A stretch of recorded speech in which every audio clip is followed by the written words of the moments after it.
মাংসের কালারটা কত সুন্দর এসছে, বুঝছেন? কালারটাও কত সুন্দর এসছে। বন্ধুরা, আজ আমি আপনাদেরকে দেখাবো চিকেনের রেসিপি। বাজার থেকে চিকেন নিয়ে এসেছি চিকেন নিয়ে চলে এসেছি। দেখুন, নিয়ে এসে ভালো করে ধুয়ে নিয়েছি। আজ আমাদেরকে দেখাবো চিকেনের একটা রেসিপি, নতুন ধরনের একটা খুব সুন্দর টেস্টি ফুড আগে বানিয়ে দেখাবো। আর দেখবেন চিকেন তো এমনি কীভাবে রান্না করা হয়, আজকে একটু আলাদা ধরনের রান্না করে আপনাদেরকে দেখাবো। আর আপনারা পুরো ভিডিওটা দেখতে থাকুন, দেখবেন রেসিপিটা খুব ভালো লাগবে। আর বাড়িতে বানিয়ে ঠিক এইভাবে বাড়িতে বানাবেন উচিত। আমি চিকেনটাকে আগে হালকা করে ভেজে নেব। হ্যাঁ, আর তার জন্য তেলটা গরম করে নিচ্ছি। তেল গরম হয়ে গেছে, চিকেনটা বেশি আছে তো তো অর্ধেক অর্ধেক করে ভেজে নেব, একসাথে ভাজা হবে না। অর্ধেক অর্ধেক করে ফার্স্টে চিকেনটাকে ভেজে নেব।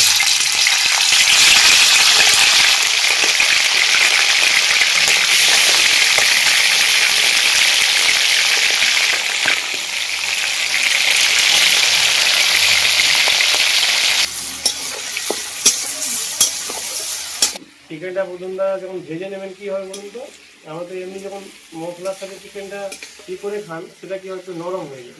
আর এটা কী হবে, চিকেনটা টাইট হয়ে যায়। এই হালকা ভাজবেন কীভাবে দেখবেন, একটু বাদামি কালার চলে আসবে।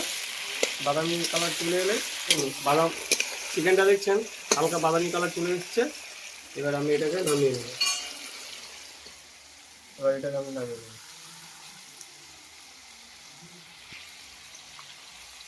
দেখুন,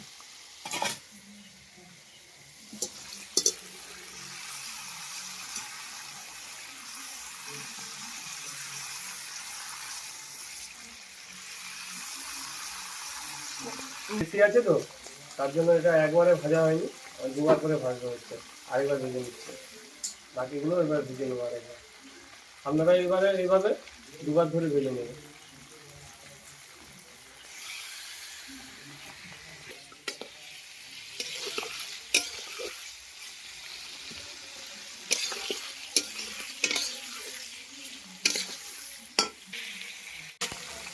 দেখুন বন্ধুরা, আমি মাংসগুলোকে দেখুন ভেজে নিয়েছি হালকা এইভাবে বাদামি কালার যে হয়েছে দেখছেন, হালকা বাদামি কালার হবে, এইভাবেই ভাজবে, খুব বেশিও না একদম কমও না।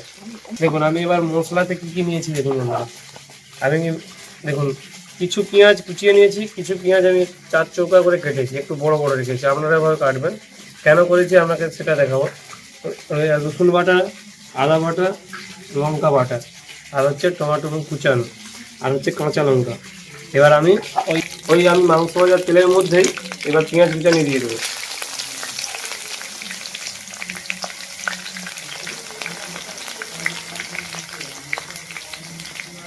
এই বড় যে পেঁয়াজটা দিচ্ছি এটা দেখবেন গোটা গোটা মাংসের মধ্যে থাকবে কিছুটা। এবার এটাকে ভালো করে পেঁয়াজটা এবার ভালো করে ভেজে নেব।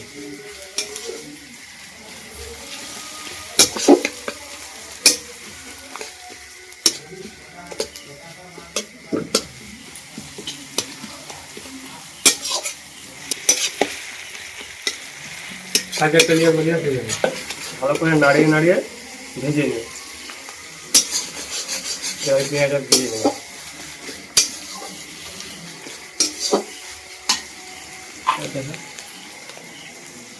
এর মধ্যে আমি এবার কিছু গোটা মশলা দিয়ে দেবো। দেখুন আমি কি কি নিয়েছি, 2টো তেজপাতা, এলাচ 4টে, লবঙ্গ 4টে, দারুচিনি আর জয়িত্রী, আর অল্প একটু জিরে, গোটা জিরে। এবার এইটা আমি এবার দিয়ে দেবো।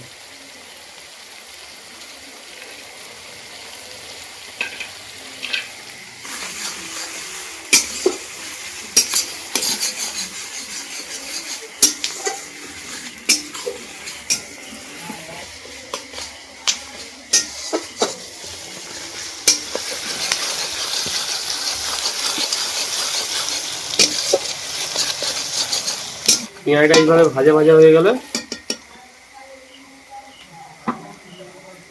এবার আমি দিয়ে দিচ্ছি আদা রসুন বাটা এবং আদা বাটা একসাথে দিয়ে দেবো।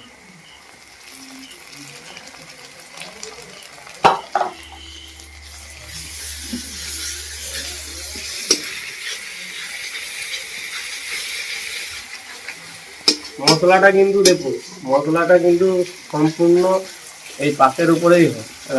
রান্নাটা তো এইটাই যে যতটা সুন্দর করে মশলাটা পাক করবে রান্নার টেস্ট কিন্তু ততটাই সুন্দর হবে। মশলাটা সুন্দর করে আপনাকে পাকাতে হবে।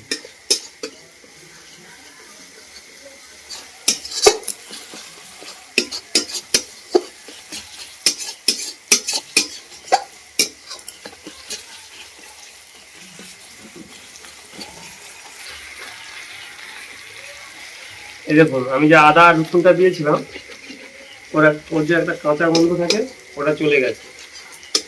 যতক্ষণ না কাঁচা গন্ধটা যাচ্ছে ততক্ষণ এইভাবে মশলাটাকে পাকাতে হবে। এই কাঁচা গন্ধটা চলে গেছে, এবার আমি দিয়ে দেবো কুচিয়ে রাখা টমেটো। এভাবে কুচিয়ে রাখবেন, কুচিয়ে সেই কুচিয়ে রাখা টমেটোটা দিয়ে দেবো, দিয়ে ভালো করে এটাকে এবার ভেজে দেবো।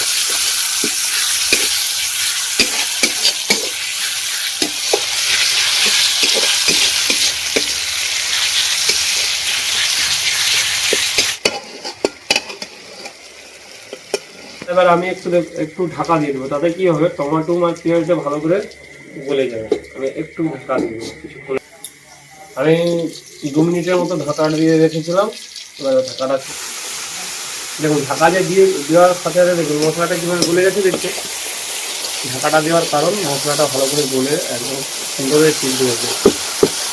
কত সুন্দর গলে গেছে। আপনারা এরকম 2 মিনিটের মতো একটু ঢাকা দিন, আর ঢাকা দেওয়ার কোনো প্রয়োজন নেই, মশলাটা গলে গেছে। মশলাটা কষানো হয়ে গেছে। আমি এবার ভেজে রেখেছিলাম যে মাংসটা এবার আমি দিয়ে দিই।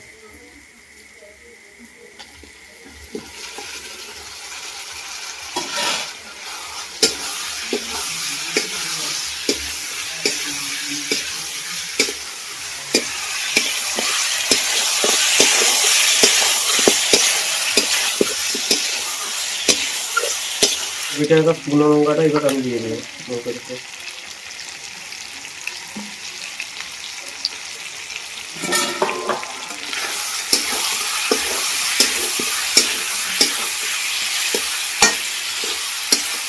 এবার আমি যে গুঁড়ো মশলাগুলো নিয়েছি, 2 চামচ নিয়েছি ধনে গুঁড়ো, 2 চামচ নিয়েছি কাশ্মীরি লঙ্কার গুঁড়ো, 1 চামচ জিরে গুঁড়ো, হলুদ গুঁড়ো নিয়েছি 2 চামচ, আর পরিমাণ মতো লবণ। আমি সবগুলোই একসাথে দিয়ে দেবো।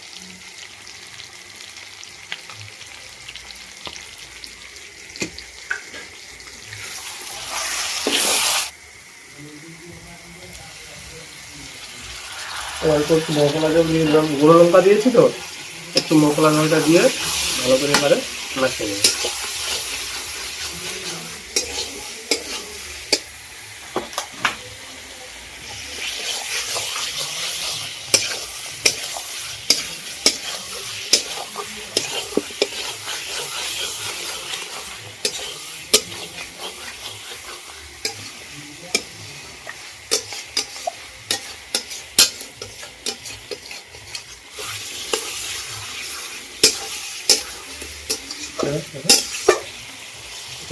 ওটার জন্য বাজে লাগে। দেখুন বন্ধুরা কালারটা কত সুন্দর এসছে, দেখুন দেখতে তো কত সুন্দর কালার এসছে, দেখছো? হ্যাঁ, কালারটা কি এসছে।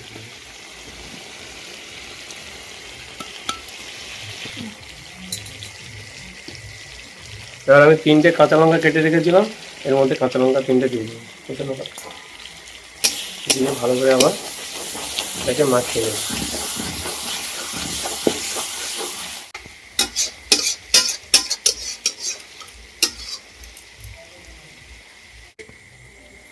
এবার আমি কিছুক্ষণ মাংসটাকে ঢাকা দিয়ে দেবো, ঢাকা দিয়ে সিদ্ধ করে নেব। কালারটা এসছে, দেখছো তো খুব সুন্দর সেন্ট হচ্ছে। বললাম না এটা একটু আলাদা ধরনের রান্না যে করবো, আর খেতেও যত সুন্দর লাগবে আর সেন্টটাও খুব ভালো হবে। টেস্টও দেখবেন দেখবেন যখন খাবে কত সুন্দর লাগে দেখবে। এবং কালারটা কত সুন্দর এসছে, দেখছো? দেখুন বন্ধুরা মাংসের কালারটা কত সুন্দর এসছে, দেখছেন? দেখছেন?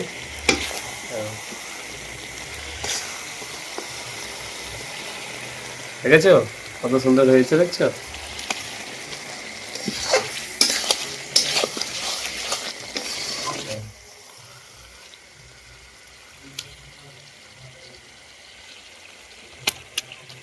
ঠিক আছে, কত সুন্দর হয়েছে। মাংসটা প্রায় কষা হয়ে গেছে। এবার আমি ভেজে রাখা আলুটা দিয়ে দিচ্ছি। এই যে ভেজে রাখা আলুটা দিয়ে দিচ্ছি, দিয়ে ভালো করে মাখিয়ে দিচ্ছি।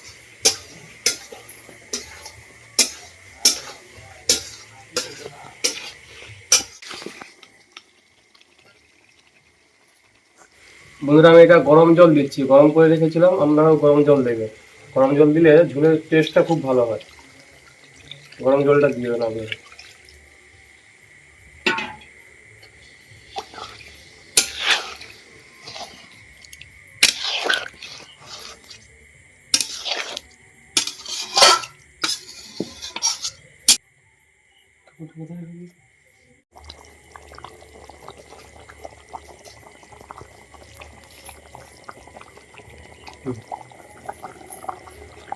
দেখুন বন্ধুরা, মাংসের ঝোলটা ফুটে গেছে, আর আমি ভাতের সাথে খাবো তো তার জন্য একটু ঝোলটা বেশি রেখেছি।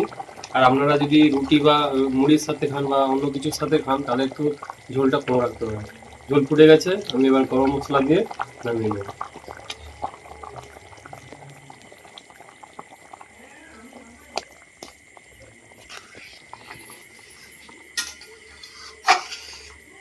ঝোলটা ফুটে গেছে, মাংস কম হয়ে গেছে। এবার আমি এটাকে নামিয়ে নেবো। আমি একটু পাতলা পাতলা ঝোলটা রেখেছি, এটা আমি ভাতের সাথে খাবো তার জন্য একটু পাতলা রেখেছি। আমরা যদি রুটি বা মুড়ির সাথে খান একটু কষা কষা রাখবেন, তাতে একটু ভালো লাগবে। আর যদি ভাতের সাথে খান একটু পাতলা রাখবেন, তাতে কি হয় ভাতের সাথে মাখিয়ে খেতে খুব ভালো লাগে। যেভাবে বন্ধুরা আমি মাংসটা রান্না করলাম নিশ্চয়ই দেখেছেন, ঠিক এই পদ্ধতিতে আপনারাও রান্না করে বাড়িতে খাওয়াবেন, দেখবেন একটু ভিন্ন স্বাদের হয়েছে আর ভিন্ন রকম ভাবে বানিয়েছি। আপনারাও ঠিক এইভাবে বাড়িতে বানিয়ে সবাই মিলে একবার টেস্ট করে দেখবেন, দেখবেন কতটা সুন্দর লাগে।